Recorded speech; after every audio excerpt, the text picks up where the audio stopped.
తెలంగాణలో బీజేపీ జాతీయ అధ్యక్షుడు నితిన్ నబీన్ పర్యటన అట్టర్ ఫ్లాప్ అయిందని టీపీసీసీ చీఫ్ మహేష్ కుమార్ గౌడ్ విమర్శించారు. 3 రోజుల పర్యటన రాష్ట్రంలో ఎక్కడ ప్రభావం చూపలేదన్నారు. కాంగ్రెస్ ముక్త్ తెలంగాణ అని నితిన్ పిలుపునిచ్చారు. కానీ తెలంగాణ మీద నితిన్ నబీన్ కు అవగాహన ఉందా అంటూ మహేష్ గౌడ్ ప్రశ్నించారు.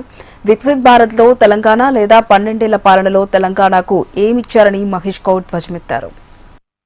తెలంగాణ రాష్ట్రంలో బీజేపీ జాతీయ అధ్యక్షుడు నితిన్ నబీన్ పర్యటన ఒక అట్టర్ ఫ్లాప్. 3 రోజుల పర్యటన ఎక్కడన్నా అసలు ప్రభావం చూపగలిగిందా? దీన్ని బట్టి అర్థమవుతుంది బీజేపీకి తెలంగాణ రాష్ట్రంలో అవకాశము లేదు, అవసరము లేదు. అసలు నబీన్కి తెలంగాణ మీద ఏదైనా అవగాహన ఉందా? అసలు 12.5 సంవత్సరాలుగా మీరు చేసిన అరాచక పాలన పట్ల ఇలా దేశ ప్రజలు కోరుకుంటుంది బీజేపీ ముక్త్ భారత్. మీరేం చేశారు 12 సంవత్సరాలుగా? వికసిత్ భారత్ ప్రచారం చేసుకుంటారు. వికసిత్ భారత్ తెలంగాణ లేదా? ఎందుకింత వివక్ష? భారతదేశ భూభాగంలో తెలంగాణ లేదా?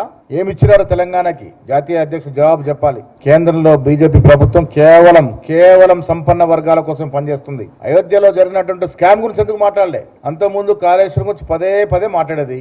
మేము కమిషన్ వేసాము, సిబిఐకి అప్పచెప్పాము, మీ కోర్టులో ఉంది, దాని గురించి ఎందుకు మాట్లాడలేదు? నిన్న తెలంగాణ రాష్ట్రము ఇలాంటి మత వైషమ్యాలకి, కులాల పేరిట మతాల పేరిట రెచ్చగొడితే రెచ్చిపోయే జనం కాదు. ఓట్ల దొంగలు మీరు.